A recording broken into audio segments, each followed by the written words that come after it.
Hello friends, welcome to my channel. तो हम पढ़ रहे थे चंद वंश के बारे में, और चंद वंश का आखिरी राजा इसके बाद इससे पहले जो हमने पढ़ा था वो था तिरमल चंद। तिरमल चंद के बाद आज हम चंद वंश के अगले राजा के बारे में पढ़ेंगे, बाज बहादुर चंद के बारे में। ठीक है, बाज बहादुर चंद जिसका कार्यकाल 1638 से लेकर के 1677 तक रहा।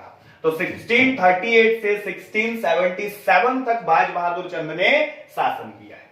ये चंद वंश का 50वां राजा है। चंद वंश का 50वां राजा है। ठीक है, कौन? बाज बहादुर चंद। बाज बहादुर चंद का नाम पहले बाज चंद था। क्या नाम था? बाज चंद था। बहादुर की इसको उपाधि मिली थी। आगे पढ़ेंगे किस प्रकार से। एक सबसे महत्वपूर्ण बिंदु बाज बहादुर चंद के बारे में कि संपूर्ण कुमाऊं का एकीकरण, संपूर्ण कुमाऊं का एकीकरण बाज बहादुर चंद ने किया था। तो बाज बहादुर चंद को जाना जाता है संपूर्ण कुमाऊं का एकीकरण करने के लिए, यानी कि उत्तर से लेकर के दक्षिण तक, तराई क्षेत्र तक, और पूर्व से लेकर के पश्चिम तक का जो पूरा कुमाऊं का क्षेत्र है उसको एक करने का काम किसने किया है? बाज बहादुर चंद ने उसका एकीकरण किया है। ठीक है, तो इस एकीकरण के कार्य में देखो, बाज बहादुर चंद ने जब संपूर्ण कुमाऊं के एकीकरण में तराई क्षेत्र जो था, तराई क्षेत्र में कटेहर राजाओं का अधिकार था, या कटेहर राजाओं ने अधिकार कर लिया था। किसमें? तराई क्षेत्र में। तो तराई क्षेत्र में जिन कटेहर राजाओं का अधिकार था, इन कटेहर राजाओं को हराकर बाज बहादुर चंद ने कुमाऊं में मिला दिया, यानी कि चंद राज्य में मिला दिया। किसको? जो तराई वाला क्षेत्र जिस पर कटेहर राजाओं का अधिकार था, उसको जीत करके उन कटेहर राजाओं को वहां से भगा करके बाज बहादुर चंद ने उस तराई क्षेत्र को कुमाऊं में मिला दिया, और वहां पर बाजपुर नाम के नगर की स्थापना की। किसकी स्थापना की? बाजपुर नगर की स्थापना की। किसने? बाज बहादुर चंद ने। ठीक है, तराई का क्षेत्र जहां पर कटेहर राजाओं का अधिकार था, उनको हरा करके बाज बहादुर चंद ने वहां पर उसे कुमाऊं में मिला लिया, और बाजपुर नाम के एक नए नगर की स्थापना करी है। किसने? बाज बहादुर चंद ने। ठीक है, अब तराई के क्षेत्र को बाज बहादुर चंद ने जीत तो लिया, लेकिन तराई का जो क्षेत्र था वो मुगल बादशाह के अधीन हुआ करता था, यानी मुगल साम्राज्य के अधीन था। तो बाद में बाज बहादुर चंद ने शाहजहां को मूल्यवान उपहार दिए। बाद में बाज बहादुर चंद ने शाहजहां को मूल्यवान उपहार दिए ताकि भड़क ना जाए मुगल बादशाह। क्यों? क्योंकि जिन कटेहर राजाओं को तराई क्षेत्र पर अधिकार किया है, वो वास्तव में किसके अधिकार क्षेत्र में आता है? मुगलों के अधिकार क्षेत्र में आता है। तो अब मुगलों को प्रसन्न रखने के लिए बाज बहादुर चंद ने क्या किया? शाहजहां को मूल्यवान उपहार भेज दिए। तब शाहजहां ने बाज बहादुर चंद को 84 माल परगना का फरमान दिया। ठीक है, 84 माल परगना, वही तराई क्षेत्र जिसे हम कह रहे हैं, उसे तब 84 माल परगना कहा जाता था, 84 माल कहा जाता था। ठीक है, तो इस क्षेत्र का फरमान किसको दे दिया? बाज बहादुर चंद को दे दिया। और बाज बहादुर चंद के समय में इस 84 माल परगना क्षेत्र से 9 लाख रुपये वार्षिक राजस्व प्राप्त होता था। कितना? यानी कि जो तराई वाला क्षेत्र है, इस तराई वाले क्षेत्र से जहां बाजपुर नगर की स्थापना बाज बहादुर चंद ने की है, वहां से 9 लाख रुपए वार्षिक राजस्व उस समय में प्राप्त होता था। इसलिए इस 84 माल परगना को 9 लखिया जमीन क्या कहा जाने लगा था? 9 लखिया जमीन कहा जाने लगा था।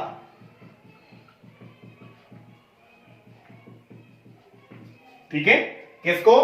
जो तराई वाला क्षेत्र है इसको 9 लखिया जमीन कहा जाने लगा था, क्योंकि यहां से 9 लाख रुपए वार्षिक राजस्व चंदों को प्राप्त हुआ करता था। ठीक है, तो इस प्रकार से बाज बहादुर चंद ने जो तराई क्षेत्र है उसको किसमें मिला लिया? कुमाऊं में सम्मिलित कर लिया, चंदों के राज्य में सम्मिलित कर लिया। अब शाहजहां ने बाज बहादुर चंद को केवल 84 माल का परगना ही नहीं दिया, बल्कि बहादुर की उपाधि भी प्रदान की। बहादुर की उपाधि भी प्रदान की।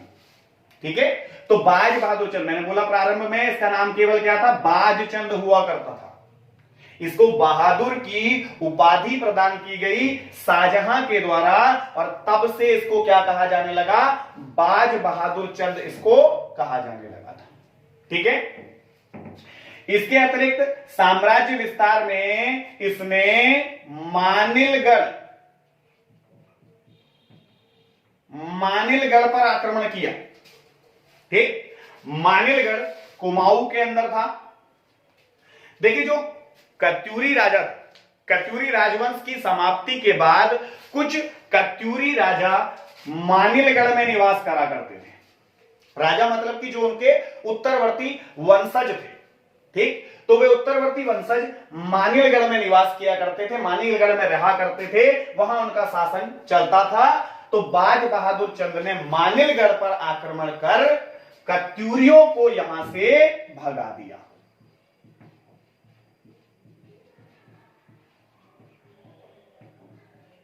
ठीक है, कत्यूरियों को भगा दिया। कहां से? मानिलगढ़ से भगा दिया, यानी कुमाऊं वाले क्षेत्र से कत्यूरियों को बाहर खदेड़ दिया बाज बहादुर चंद ने। और ये कत्यूरी चले गए कहां? गढ़वाल। ठीक, गढ़वाल के सीमावर्ती क्षेत्रों में। कहां चले गए? गढ़वाल के सीमावर्ती क्षेत्र में ये चले गए। ठीक, और राज्य छीन जाने के बाद अब इन कत्यूरी शासकों के पास आजीविका का कोई साधन नहीं बचा था, इसलिए इन्होंने गढ़वाल के सीमावर्ती क्षेत्रों पर लूटपाट करनी शुरू कर दी। ठीक हो गया, जिसके कारण गढ़वाल की सेना ने कत्यूरियों पर आक्रमण कर दिया, किंतु गढ़वाली सैनिक कत्यूरियों से विजय होने में असफल रहे। इनको भगाने में इनको यहां से असफल रही गढ़वाली सेना। ठीक, और उसी गढ़वाली सेना में तीलू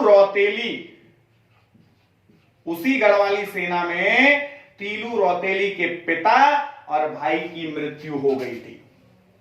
ठीक है, इन कत्यूरियों को भगाने में गढ़वाली सेना में तीलू रौतेली के पिता और भाई जो थे उनकी मृत्यु हो गई। तब तीलू रौतेली ने हथियार उठाए इन कत्यूरियों को यहां से भगाने के लिए। ठीक है, किसने? तीलू रौतेली ने। तीलू रौतेली, जिसे गढ़वाल की झांसी की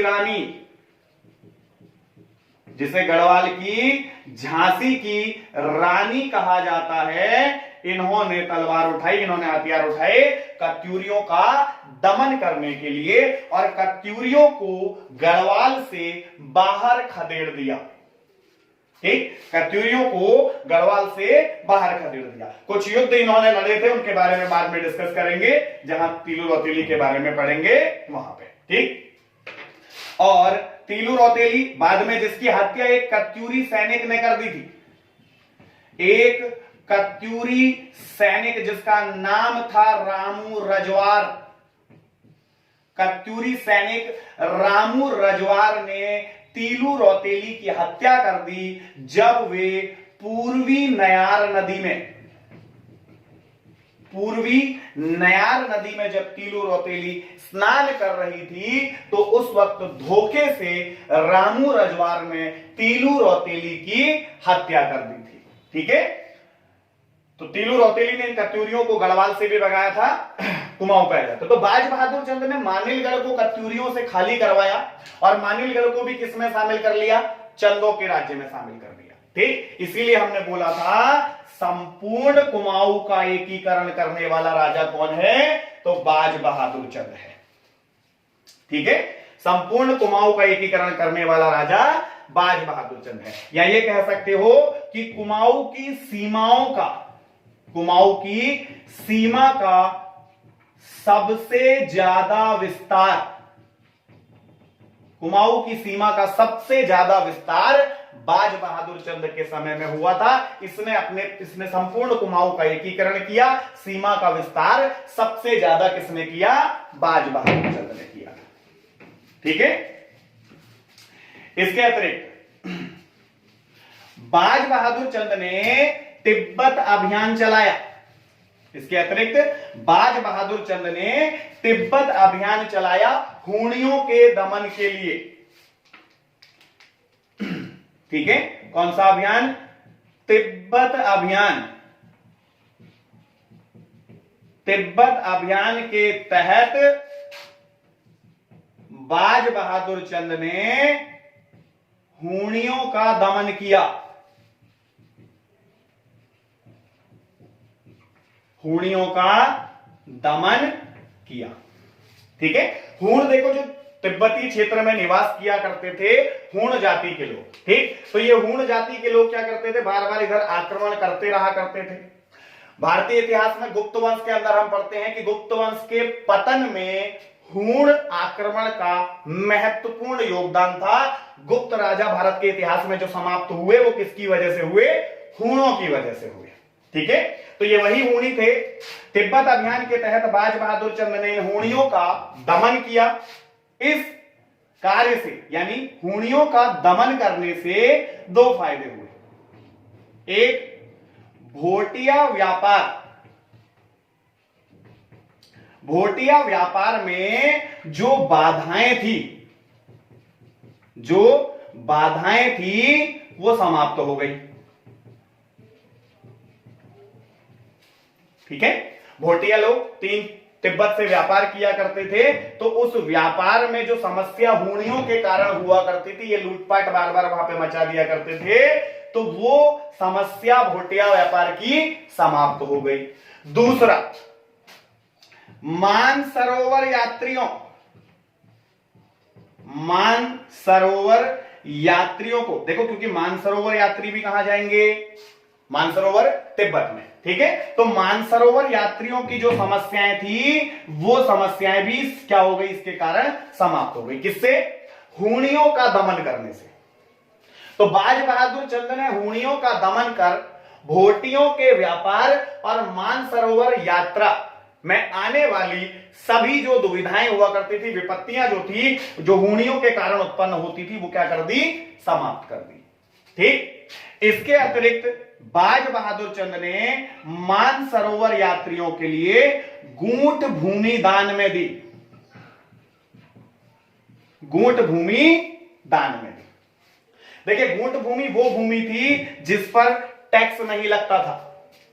इस भूमि से होने वाली उपज से मानसरोवर यात्रियों के भोजन आदि की व्यवस्था करने के लिए बाज बहादुर चंद ने यह भूमि क्या कर दी? गूंठ भूमि इसने यहां पर दान में दे दी। ठीक है, ऐसी भूमि जिस पर राजस्व नहीं लगता है। और क्योंकि यह भूमि मानसरोवर यात्रियों के लिए दान में दी गई है, तो यहां से क्या किया जाएगा? मानसरोवर यात्रियों के भोजन आदि की व्यवस्था इससे की जाएगी। ठीक है, ये सारी चीजें किसके द्वारा की गई? बाज बहादुर चंद के द्वारा की गई। इसके अतिरिक्त बाज बहादुर चंद ने भोटियों पर या भोटिया जनजाति पर सीरती नाम का एक कर लगाया। ठीक है, और यह कर नगद रूप में वसूला जाता था।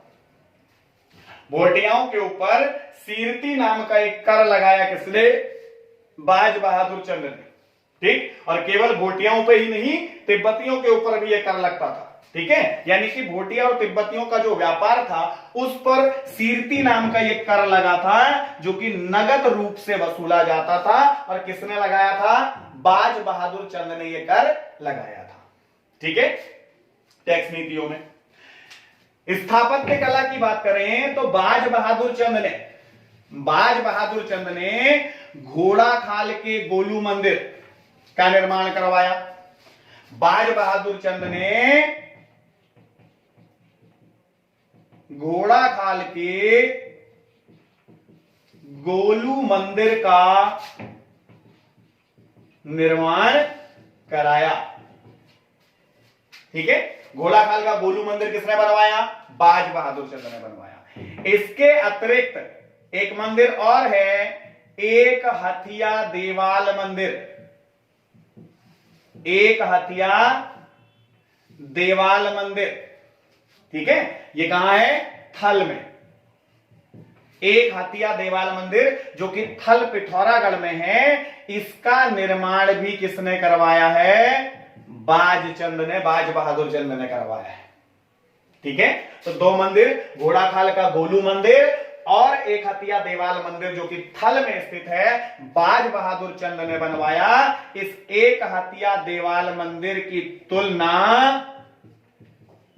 एलोरा के कैलाश मंदिर से की जाती है। एलोरा के कैलाश मंदिर से इसकी तुलना की जाती है, ठीक है। तो देखिए, एक हथिया देवाल मंदिर की तुलना एलोरा के कैलाश मंदिर से करने का कारण क्या है? जिस प्रकार एलोरा का कैलाश मंदिर एक ही चट्टान से बना है, यानी कि एक ही चट्टान पर उत्कीर्ण करके एलोरा का कैलाश मंदिर बनाया है, उसी प्रकार एक ही चट्टान पर उत्कीर्ण करके एक हथिया देवाल मंदिर भी बनाया गया है, ठीक है। तो इसीलिए एक हथिया देवाल मंदिर का कंपैरिजन हम किससे करते हैं? एलोरा के कैलाश मंदिर से हम एक हथिया देवाल मंदिर का कंपैरिजन करते हैं, ठीक है। इसके अलावा बाज बहादुर चंद ने अपने दरबार को मुगल दरबार के अनुरूप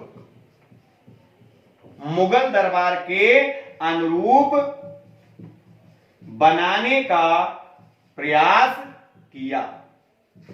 तो अपने दरबार को, यानी चंद दरबार को, बाज बहादुर चंद ने अपने दरबार को मुगल दरबार के अनुरूप बनाने का प्रयास भी किया था, ठीक है। तो ये सारी कहानी थी किसके बारे में? बाज बहादुर चंद के बारे में, ठीक है। और बाज बहादुर चंद का एक चित्र न्यूयॉर्क संग्रहालय में स्थित है। इसका एक चित्र न्यूयॉर्क संग्रहालय में रखा गया है, ठीक है। संभवतः चंद राजाओं में या अब तक के चंद राजाओं में बाज बहादुर चंद पहला राजा है जिसका चित्र न्यूयॉर्क के संग्रहालय में रखा गया है, ठीक है। तो बाज बहादुर चंद जिसने कि संपूर्ण कुमाऊं का एकीकरण किया है, और बाज बहादुर चंद के बाद अगला जो राजा बना वो था उद्योत चंद, ठीक है। बाज बहादुर चंद के बाद अगला राजा कौन? उद्योत चंद। नेक्स्ट क्लास में पढ़ेंगे इसके बारे में। भारती चंद के बाद दूसरा राजा है उद्योत चंद, जिसने डोटी पर आक्रमण किया था, ठीक है। उद्योत चंद भारती चंद के बाद दूसरा राजा है जिसने डोटी पर आक्रमण किया, और इसने डोटी की ग्रीष्मकालीन राजधानी अजमेर, शीतकालीन राजधानी जुराई दीपाइल और पर अधिकार कर लिया था, ठीक है। किसने? उद्योत चंद। तो भारती चंद के बाद दूसरा राजा जिसने डोटी पर आक्रमण किया, उद्योत चंद। नेक्स्ट क्लास में पढ़ेंगे इसके बारे में।